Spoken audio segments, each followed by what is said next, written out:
Welcome to episode 322 of the AMPM podcast. I hope you're having a great holiday season and have a happy new year and get 2023 off to a great start. In this episode, I'm speaking with Leo Sgovio. Leo is one of the smartest people in the space. He's one of these guys that likes to know why something is working the way it is. You know, he's the guy that will, as he'll say in the interview, take the radio and not listen to the music, but open up the radio to see how it works. And that's what we're going to be talking about today, is unraveling how Amazon works and what we think the future is going to be. Enjoy the episode. Welcome to the AMPM podcast. Welcome to the AMPM podcast, where we explore opportunities in e-commerce. We dream big and we discover what's working right now. Plus, this is the podcast where money never sleeps, working around the clock in the AM and the PM.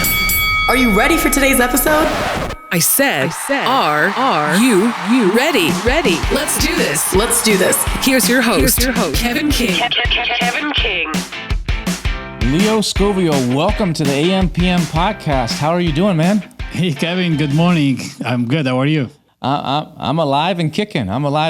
You know, I just heard you recently on the Serious Sellers podcast with Bradley, and I was a little bit jealous. I was like, man, I wanted to get Leo on before Bradley, but Bradley got you first. That's right.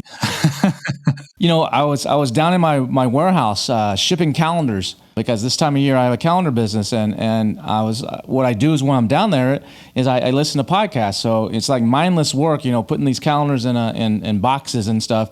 But I enjoy it because it gets me out of my off of my desk and doing something different. And then I catch up on all the podcasts. So I was like listening to yours with Bradley, and I listened to a bunch of others.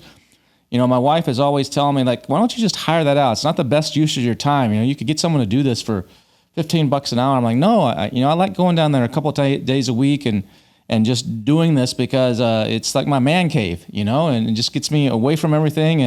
And then I just listen to podcasts and learn stuff as I'm making money. So what's better than that? Learning while you're making money.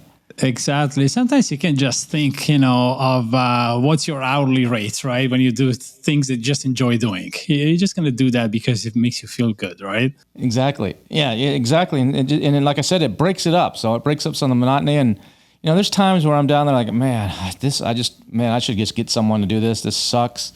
But there's other times where I'm like, you know what? This is like therapeutic and relaxing. And it's not permanent. You know, it's not like I'm going to be doing it all year long. It's couple days a week for a few months, and it's great. It's great for me. But speaking of great, you're one of the probably a lot of people may not know exactly who you are, but you're one of the greatest minds probably in the Amazon space. You're always on the cutting edge of everything, and it always fascinates me with some of the stuff that you come up with. But a lot of people don't know that this e-commerce stuff, and this is not really your background. You came over from Italy to the U.S. and you were like a big time DJ in Miami. Isn't that correct?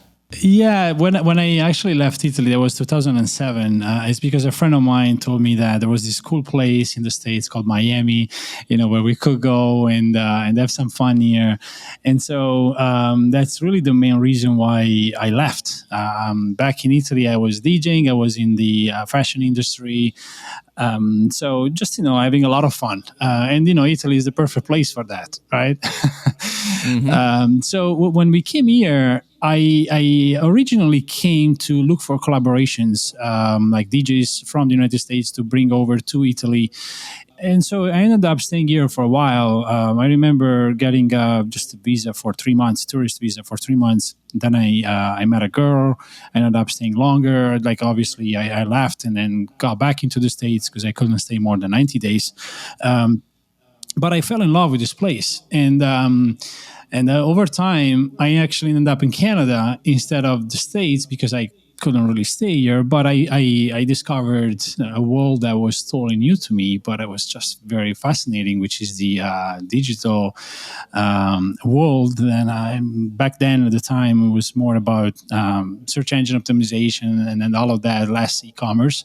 But yeah, that's really why I ended up in this side of the world. So how did that happen? So you're working as a DJ, doing stuff in the music industry in Miami when you came here, And did you just meet somebody that was in that and it fascinated you, or were you just like surfing around bored one day at the house and saw some stuff, or how did that process work to actually where you got into this digital marketing world?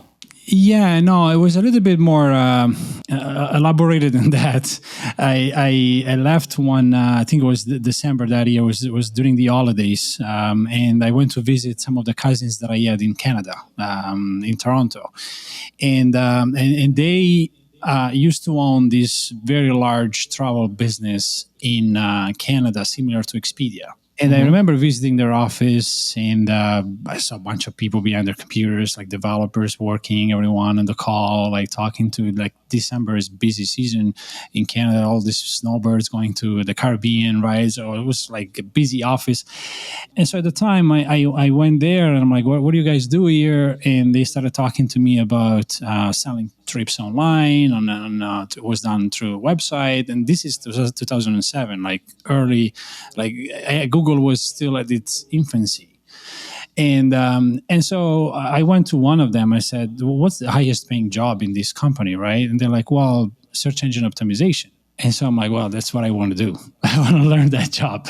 And so that's really how I was exposed to that, the digital marketing world. So I remember asking them if I could work in the company. We figured things out. I ended up getting sponsored by the company to work in Canada. And in the meantime, while I was waiting for the papers, I started studying search engine optimization and Google Analytics. And then from Google Analytics, Adobe Analytics, just more an enterprise level analytics solutions. So really, that's how I got into this space. But I was always fascinated by the technical aspect of what's behind a website or these analytics solutions. Never like attracted, like I'm a detailed guy, so I always liked websites that looked great, but I was more interested in understanding what was behind the website, how to build a website, the source code and all of that. Yeah, I remember when we first met you, I think, was it in Las Vegas? I think it was me and Manny and Guillermo, and we were like I think of the Stratosphere or something like that. And we were out there for, I don't remember what it was. It was a Prosper show, or it was something like that. It was like 2016, maybe? Yes. 2017. And then you were there for like some Adobe convention or something. And I don't remember exactly how it happened, but somehow we met up. And I remember when we met up at the Stratosphere, I don't know if you had just gotten into Amazon or maybe you hadn't gotten into Amazon yet, but it was like, I remember me and Manny sitting there like, damn, this guy is really smart. He actually knows his stuff. We need to get to know this guy a little bit better. Do you remember that? I remember exactly when that happened. I was there for an Adobe conference. It was happening next door to Prosper. And what got me to you guys, actually to Manny to begin with, was an episode on his podcast. And he was talking Black Hat with Casey Goss. And that episode, I think, was one of the most popular episodes at the time. And so when I was at this Adobe conference, I found out that there was a Prosper happening next door, and I said to a colleague of mine, "Hey, I'm just gonna skip it for a few hours. I'm gonna go see what this Prosper is all about." And then outside, I met you guys. It was you, Manny, and Guillermo. And yeah, I remember that conversation actually was very, very interesting. We spoke about a lot of things, and at the time, I think it was all about understanding the Amazon algorithm, how to rank products. But yeah, that's how I met you. I remember. Yeah, and then from there, we actually you ended up coming to what was it, Hawaii, the Illuminati event, which is now called Helium 10 Elite, but back then it was called Illuminati. And you spoke. You brought your wife. And you spoke at this event that we were throwing in Kauai. And I remember you were up on the stage. And it's the first time I'd actually seen you present something. And you were just like blowing people's minds. I remember there's like the women in the audience, because you're a good looking guy. So the women in the audience were like, I just wish he would take his shirt off, and I could just stare at him forever.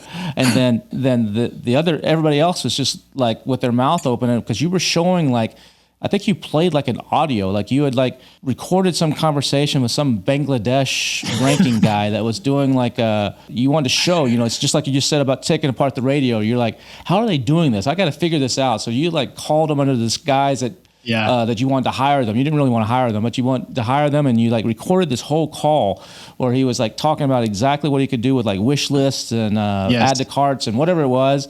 And then you like took it a step further. You're like, look at guys, Amazon, you know, you're always afraid of what they know about you. This is what they know. And you put up some slide like, damn, dude.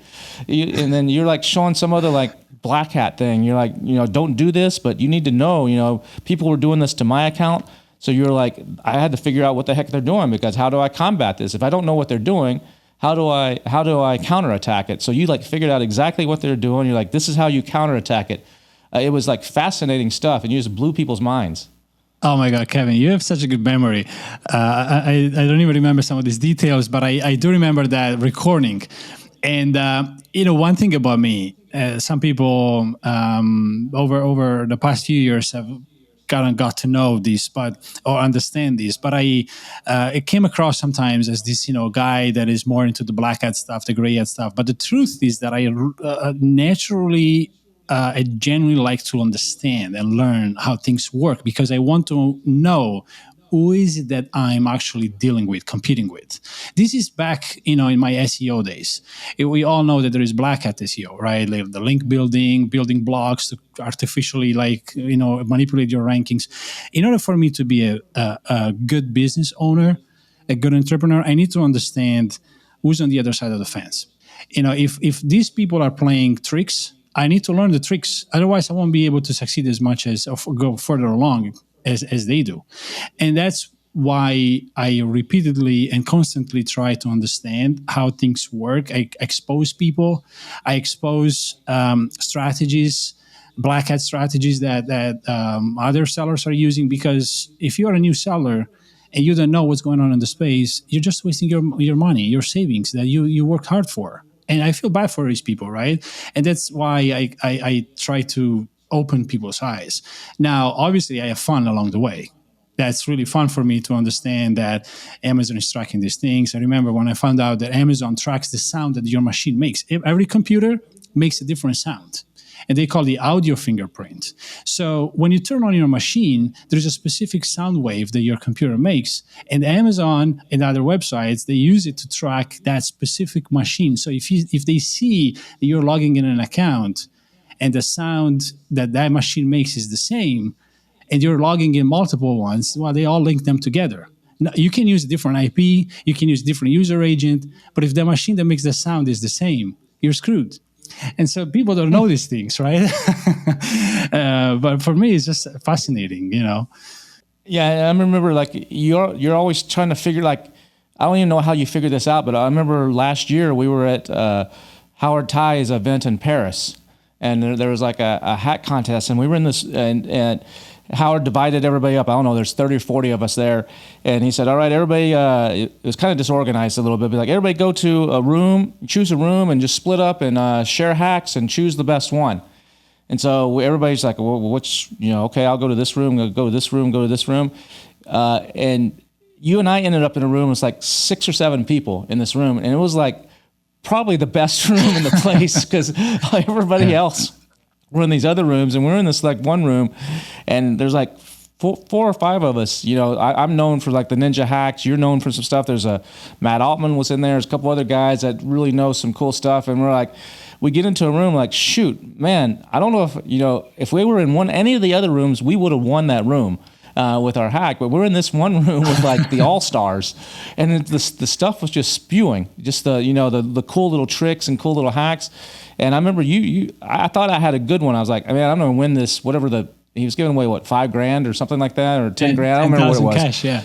It's 10,000 cash. Like, I got this, man. I got a good one. And I give mine, and I'm like, all right. Everybody's like, that's awesome. That's awesome. Asking me questions, writing notes. And then you get up there, and you're like, I got 2, but let me give you the first one. And you give the first one, and it's like how to reset the honeymoon period. You know, there's different things that are out there about, but then you had this like, no, everybody's like rolls their eyes. Yeah, we already know this one. What's your second one? You're like, wait, guys, wait. Let me show you. I have this new cool way that I just figured out to do this. And you showed it, and I was like, damn, I just lost 10 grand right there. And you ended up winning the whole thing. But how did you you don't have to give it away here, but because that was an NDA and under everything, but how did you figure that out? Was it trial and error, or was it like you heard something from one person and then you tried something and then you put two and two together, or how did you figure that out? It's interesting that you asked me this, Kevin, because that actually method, it was discovered by mistake. And then, I appreciate you saying we have an NDA because other people have just shared it and sold it as there was their idea, but it's okay. This method was found by accident because I was trying to actually launch a product, and by mistake I deleted the ASIN to a flat file, and then when I re-uploaded it, I got assigned a new ASIN. And then I had to figure out with Amazon how to get the inventory back, because now the inventory got all stranded. And so, I'm on the phone with the Amazon catalog team trying to understand how to get my inventory back without pulling it all. And then the guy didn't even know if what I was suggesting him to do was going to work. And then I'm like, listen, just give it a try. If you have access to this tool, just please merge the two ASINs for me. And then he's on the phone with me, and I'm refreshing Seller Central, and it worked. I'm like, thank you so much. That's it. You can hang up the phone. And then I went back on Amazon, and the BSR had changed. I'm like, wow, this is powerful. This honeymoon just got reset for this product. So then I tried it again, but this time I did it myself, just uploading flat files, waiting in a certain period, but there's a specific way of doing it. And it worked again. I'm like, all right, so we got a method. And then that 10 grand was worth it though. But not only did you win that back in May, but then in August you came to the $1 Billion Seller Summit. And I remember you had asked me before, Kevin, what should I talk about, or what should I do, or how should I present this? And I gave you a few ideas and tips. Like, people just want actionable stuff. They don't want a bunch of fluff. They don't want a bunch of corporate bullshit or theory. They just want do this, and this, and you're going to have this result. And so you put together a presentation of several things like that, and you ended up winning the whole thing again. So 2022, I think, has been a good year for you as far as winning best speaker or best hack or whatever, everywhere you go. Yeah, Kevin, thank you. Actually, I always appreciate your advices, and I remember back in 2016, the Illuminati Mastermind, you came to me as like, wow, their information was by far the best, but it went way over my head. And since then, that those words resonated with me. I always try to improve the delivery of the content, and also trying to understand really what people on the other side, were perceiving my content as, right? And so at BDSS, I try to really use a totally different type of structure for my content, so that it was easily digestible, but also actionable items that, broken into different kind of strategies that someone could just take it and implement it back with your team. So winning that to me was a validation point, but also very, very meaningful, because the whoever chose the best speaker was actually the audience and not the organizers, or anyway, it was a legit win. But yeah, 2022 was very, very rewarding for me. Just a month or so ago, I also got featured on Forbes. So I have a very good kind of goal for the next year as well. My goal is obviously to try and help as many people as possible, because I know it's hard. Everyone wants to be an entrepreneur. They want to achieve, good dreams, a good financial freedom and all of it. But it's not easy, right? And I shared this with Bradley as well on his podcast, but even the software space is very crowded. So I have good intentions for next year, but I appreciate you specifically, because you've been always, even though I asked you to mentor me, we haven't done that yet, but you've been always very honest with me and a good friend. So I appreciate you, Kevin. I appreciate everything that you've done as well. How long have you actually been selling on Amazon? When did you actually first start? And did you start in private label, or did you start in something else, or when did you actually start getting your feet wet on this Amazon game? Before Amazon, I actually sold on eBay. I used to sell shoes on eBay. I found a supplier from China back in, I think it was 2004. But then I kind of like, I didn't understood back then the opportunity until 2000 and later 2015 when I found out about private label. So on Amazon, I went straight private label, never did wholesale. And I got into beauty space pretty much right away. My only mistake, I would say, is that I started selling in Canada instead of selling in the US. And it was kind of easier for me because I was based in Canada. My manufacturers were in Canada, and so it was just easier for me to just get it from the manufacturer and ship it to the Amazon FBA in Canada.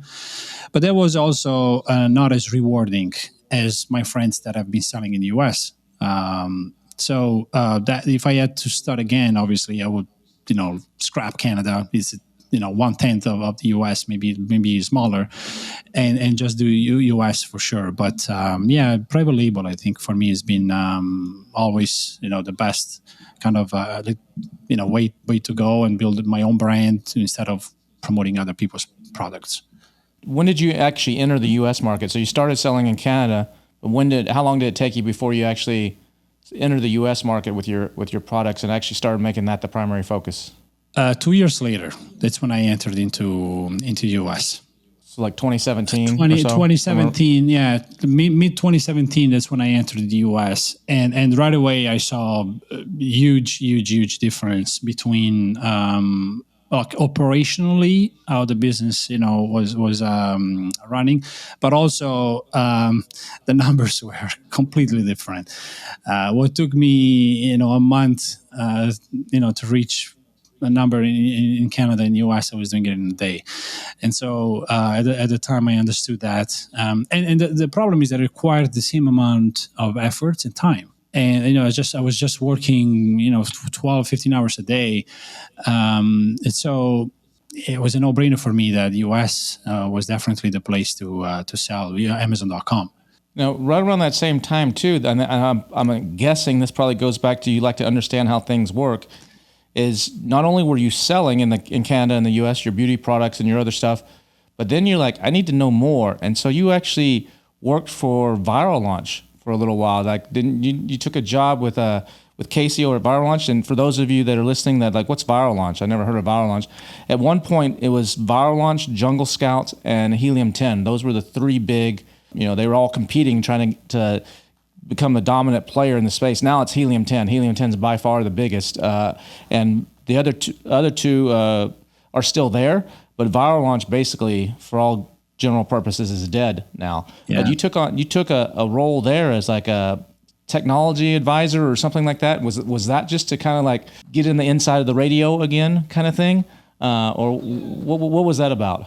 Yeah, I met Casey actually, the Illuminati Mastermind. He was one of the speakers as well, if you remember. Yeah. And at the time, Casey was this, it was a god in the Amazon space. Everyone loved Casey. He had always some, insights into the Amazon ecosystem and super smart guy, super sharp, one of the sharpest, obviously. And I remember one night having a quick chat with him, and I knew Viral Launch. At the time, Viral Launch was known for their launches. They were pretty much... that's all they were doing. Back then, that's why they spoke at a Helium 10 event, because they weren't doing software at that point. They were just doing launches. That's right. And they had a big client, which I was following at the time. They were also in the beauty industry. And I was following meticulously. I wanted to understand what is it they were doing. Art Naturals, right? That's right. And so I went to Casey and they said, are these guys doing A, B, and C? And at the time, he couldn't really talk because they were, his clients. But then he came back to me the day after and he said, we need to talk. So we exchanged phone numbers. A week later, he calls me and is like, would you like to, join Viral Launch as head of innovation? We need someone like you, right? And what he asked me to do was exactly what I was doing from home. Just, in my spare time was my hobby to just, trying to figure out the Amazon algorithm. But this time, Casey wanted me to do this for his company and, pay me for it. So obviously it was a no-brainer for me. For a lot of my friends at the time, sellers, they thought I was going back to a 9 to 5 job, but I'm like, you guys don't get it. This is my passion. I like to understand, and this time I'm actually building software with this knowledge. And I helped at the time Casey build what's today their keyword research tool. So that, I got a preliminary work, a good, 40-50% of the kind of like the core, the algorithm of that tool was actually built by myself with regards to finding the root keywords and building that database of keywords that then was used to seed other ones, which was then turned into the Amazon, their keyword research tool. But it was also a very good experience for sure. And Manny was very upset about that because Manny wanted me to be part of Helium 10. And I'm like, I remember. Yeah, I said, Manny, you're just 1 week too late. I feel bad now. I don't want to, turn my back to this guy in case he's a cool guy, right? But that's what happened. Yeah, I remember it went from you speaking in Hawaii to, hey, Kevin, on the Helium 10 Elite, Leo's not allowed to come on. Yeah, because you were working for the competition and it's like, not no Leo right now. Yeah, it's true. Yeah, and that happened recently as well. But then I was given again the white flag instead of the red card. It's this industry, it's like that, and I understand and I appreciate people's passion, obviously, and roles in this community. But it's also very important to be, integral, I would say, and always yourself. There's always opportunities around the corner, but sometimes people look at just the dollar sign. They don't look at, ethically or even long-term what their opportunity really means. And so, eventually people like you said, they have to make some decisions. For example, putting me on the side for the time being because you're part of the competition. But, just learning experiences, I guess. I mean, and that evolved into you actually creating your own software, Convomat, which we'll talk about here in just a minute.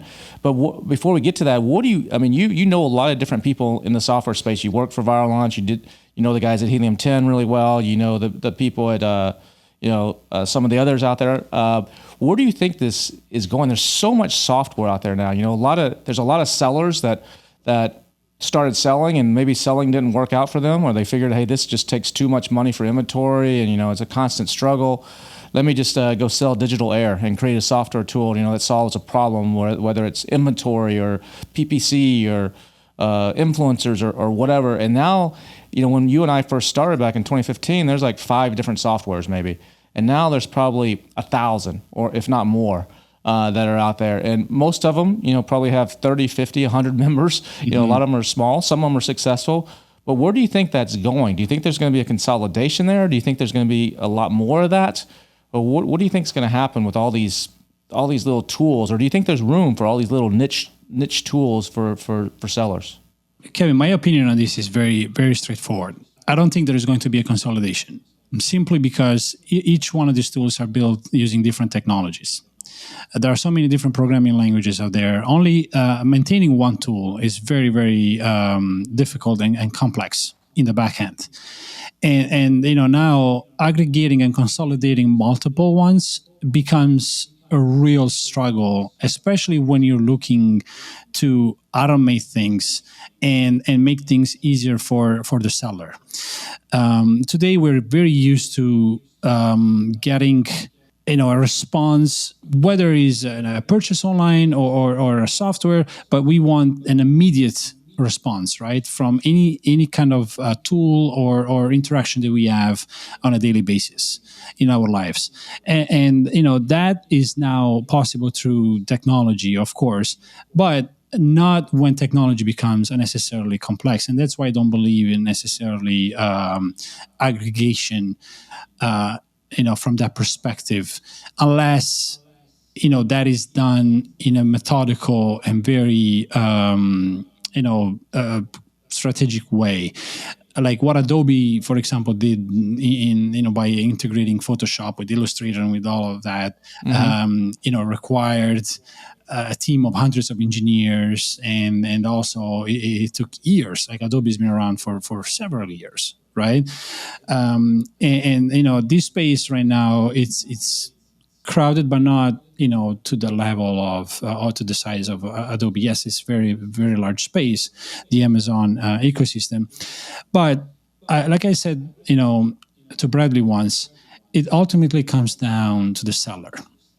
There could be 1,000 different software solutions out there, but this is not 2016 anymore, right? Where you launch a software, everyone is looking for the best keyword research tool, the best product research tool, and so as long as you can blow them away with the cool UI and some marketing, you can win the customer, right? Right now, sellers are very, very mature and experienced, and they know when the data looks fake or when a data point is actually legit.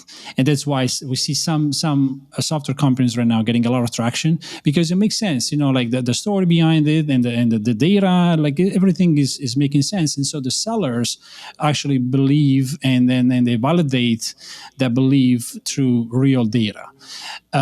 But coming up with something new today is not easy. And, unplugging your Helium 10 account to join another software that is perhaps similar might damage your account instead of helping you, because now you're losing all the historical data. You don't know anymore what happened in 2019 when perhaps your price was $1 cheaper, and that's why you sold 300 units more, right? Like there's a lot that goes behind it, and so I think innovation, obviously, is always going to be needed, and but it's not as easy to innovate as a few years ago, because now Amazon is even coming up with their own tools. Like we didn't have the brand analytics in 2016, 17, 18 until like 2 years ago, a year and a half ago. We didn't have the query, the search. Query report.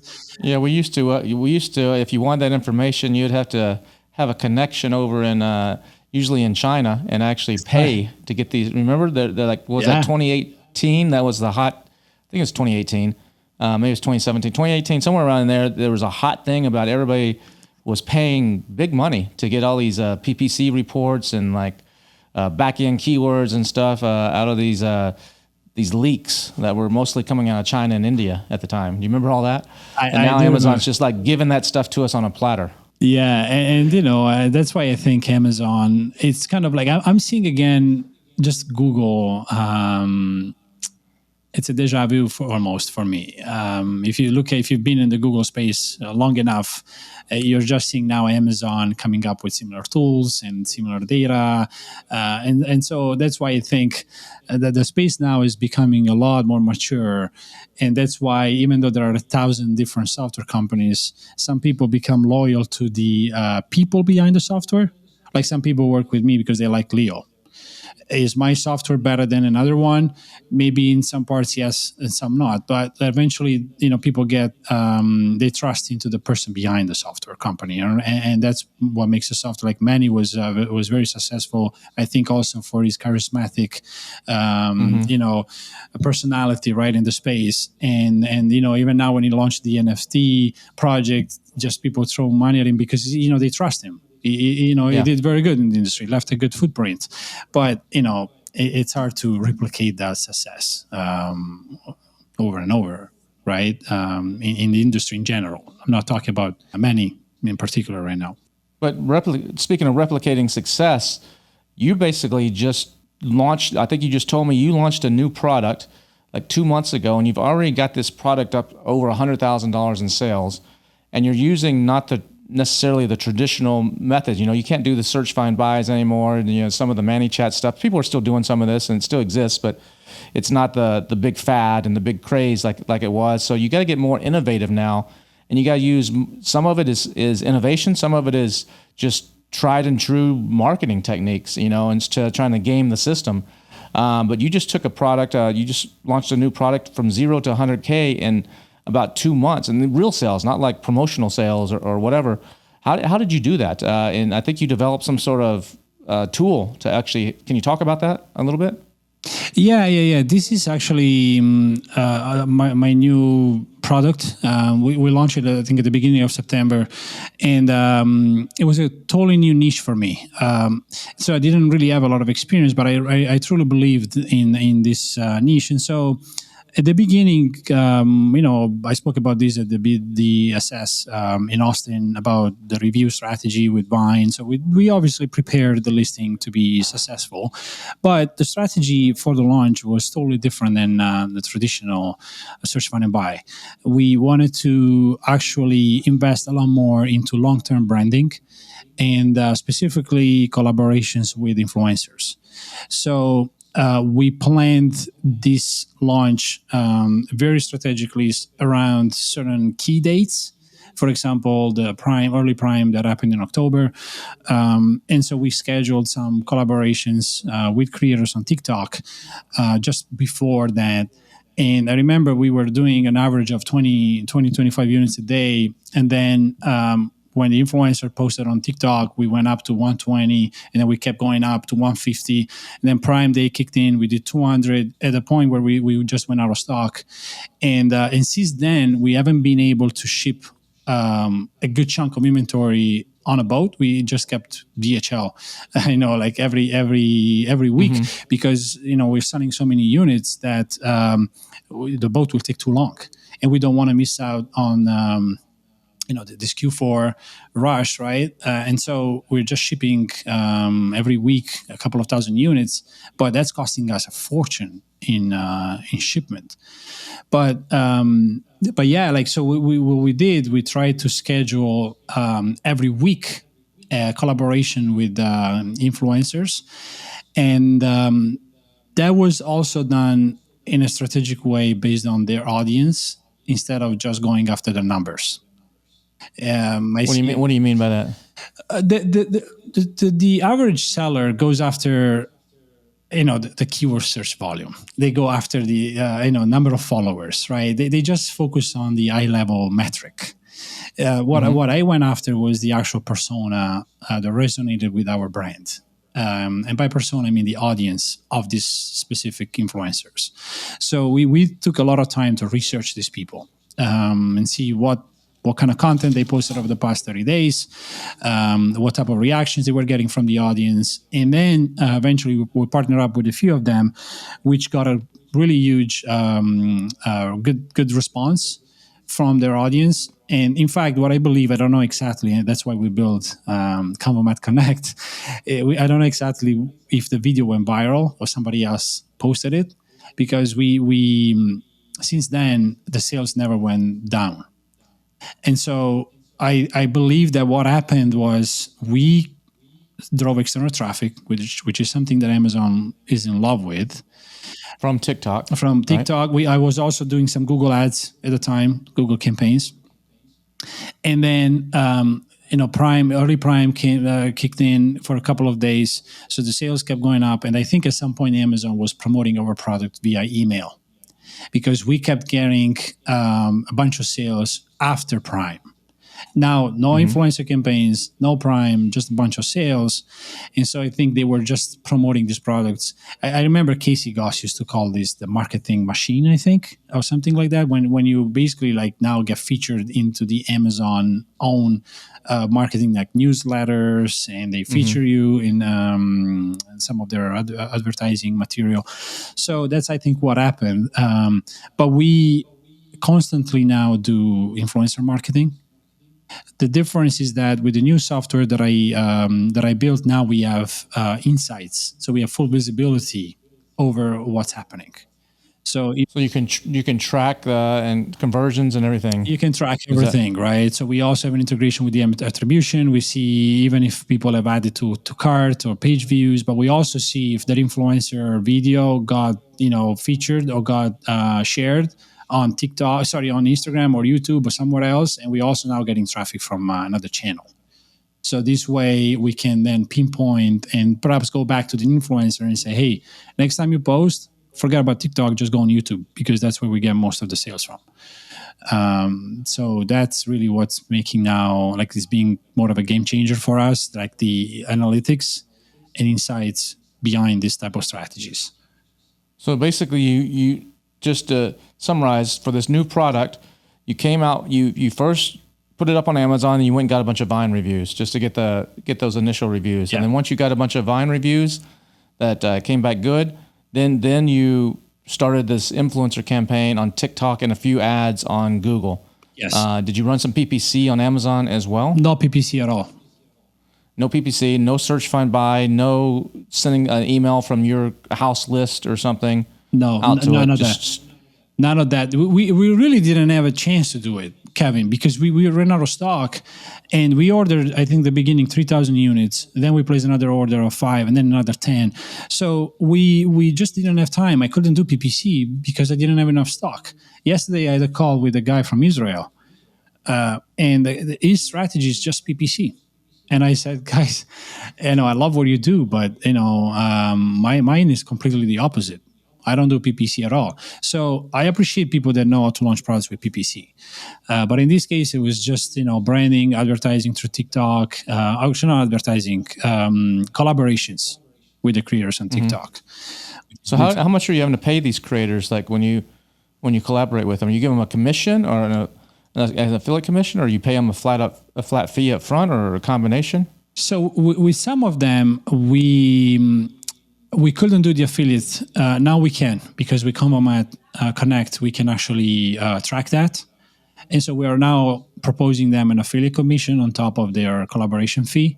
But the lady that really initiated that kind of launch, like that viral activity actually on TikTok, only costed us $75 for that post. So to me, that's really a no-brainer. The ROI on that campaign, if I measure it now, is probably like 7-figure. It's crazy. It's right? Crazy. Yeah. So it was a little bit too manual. Based on how I like to run things, because we literally went through maybe 500 profiles and got really maybe 4 or 5 replies. That's really the pain point today when it comes to working with influencers. A lot of them don't open their messages through TikTok. They don't even receive the message because the platform is kind of broken right now. Unless you're connected, you cannot communicate with them. So it's a little bit difficult to get a hold of them. And a lot of them also use managers. You have to communicate with them, So this is one of the reasons why I ended up building this platform, because we wanted to make it easier for, and I normally build platforms for myself. And then eventually some of my friends like, oh man, can I use this? Can I use your platform? And then it becomes a SaaS. But I always build it for my own business. And to your, actually, this is something I wanted to mention earlier. Building software, for people that have failed, maybe doing private label, it's an alternative way to make money. Problem is that I recently hired a developer, and he built a similar solution in the past. And when he saw mine, he's like, oh, wow. He said, I can tell that you're a seller.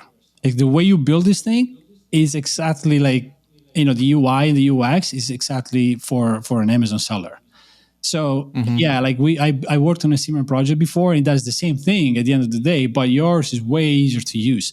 So, a lot of, I think, the software companies also don't succeed because of that, because they don't sell on Amazon. They don't go through the pain themselves. Yeah, I agree with you. I mean, I think that's some of these big corporations that are doing software. You got a lot of developers that have never sold, don't understand it. And I think it's critical that someone that's developing software either be an active seller or have recent experience as a seller, because it makes all the difference. You can just tell. And it's huge. Now you and I are going to see each other here shortly. It's almost the new year, and you and I are going to be speaking at an event in Brooklyn, New York, the ASGTG event. That Ed does, that's coming up, I think, January 10th or 11th or something like that. Have you ever been to this event? Yeah, but yeah, I've been there a couple of times. It's probably one of the most overwhelming events. Have you spoken at it, or have you just attended? Just attended, yes. Yeah, so you're in for I've spoken at this event like 3 times, and you and I are both speaking at this event. This audience, for those of you who don't know, ASGTG is an event that's put on every year by Ed Rosenberg up in Brooklyn. And in Brooklyn is the largest Jewish community of Amazon sellers out there. Some of these guys are doing wholesale, some of them are doing FBA, but it's a very big group. And I think there's some statistic like 7% of all sales on Amazon worldwide come out of one zip code in Brooklyn. So there's some really big sellers, and these guys are intense. They're eager to learn, they're eager to get knowledge, and they come to this event. They don't go to a lot of other events. You'll see some of them sometimes at different events, but a lot of them, they just stay in their own community, they stay in their own world. So when you and I come in there, we're like fresh meat. We're like, oh my gosh, some of the techniques that you and I have shared is brand new to them, because they're not exposed to some of these other events by choice. And so when we go in there and we speak on stage, we're blowing minds with stuff. And when you get off stage, all I can say is make sure you go to the bathroom before you do your talk, because you're not going to be able to go to the bathroom or get a drink of water for about 2 hours after the talk, because you will be surrounded when you get off that stage, like by 50 of them, and they'll follow you everywhere you go, asking you questions. And this event has probably the best buffet in the entire Amazon space. So like the food there is like just over the top. It's a really cool event. It's a 1-day event. But it's one of my favorite events to do, and you and I are both going to be there speaking. It's going to be awesome. Yeah, Kevin, likewise, I'm super excited to seeing you, and it's always a pleasure to even chat with you and see what you're up to. But I'm excited about this event in New York. It's my first time speaking at the ASGTG, but I remember last year, I agree, the food was amazing, really enjoyed it, but the the level of sellers was by far the best one. These sellers in Brooklyn definitely know what they're doing. They're very advanced, and the level of like sophistication and operations behind their brands is just blows my mind. So I'm not surprised to see or to hear that zip code in New York is probably, what did you say, 90? What's the percentage? 7% of all sales worldwide 7%. On Amazon. That's impressive. So if people want to learn more about like this new software tool you have for influencers, or get in touch with you for any reason, how would they do that? Yeah, the best way to actually reach out to me is through Facebook or LinkedIn. My handle on both is Leo Sgovio as my first and last name. And if they're interested in Convomat Connect, and the beta is opening in probably 2 to 3 weeks. Probably just on board 10 to 15 people for now. And then they can go to convomat.com or send me an email through the website as well. And I'd be happy to onboard them. Awesome. Well, Leo, I appreciate your time today. This has been fun. We could probably keep talking here for a long time. We'll have to do it again and talk like all about the AI and how that's going to influence everything we're doing in e-commerce. We'll have to revisit that later in 2023 at some point. Yes, Kevin, let's do it. I think it'll be a fun episode for sure. Awesome. Well, we'll see you in just a few days in New York, man. Have a great New Year, and we'll talk to you soon. You too, Kevin. I'll see you soon. Happy holidays. All right. Thanks. Bye. I hope you enjoyed that talk with Leo and myself. And if you can, make it out to ASGTG in New York in January. You can find some information on their website and meet us in person. Look forward to seeing you there if you're able to make it to that event. We'll be back again next week with another episode. In the meantime, I hope you have a great New Year's and a great start to 2023. I just want to leave you with these words of wisdom before we go. As we head into 2023, remember, the people that you spend time with determines who you become. The people you spend time with determines who you become. So love your family and choose your peers. The people you spend time with determines who you become. Love your family and choose your peers. We'll see you next week.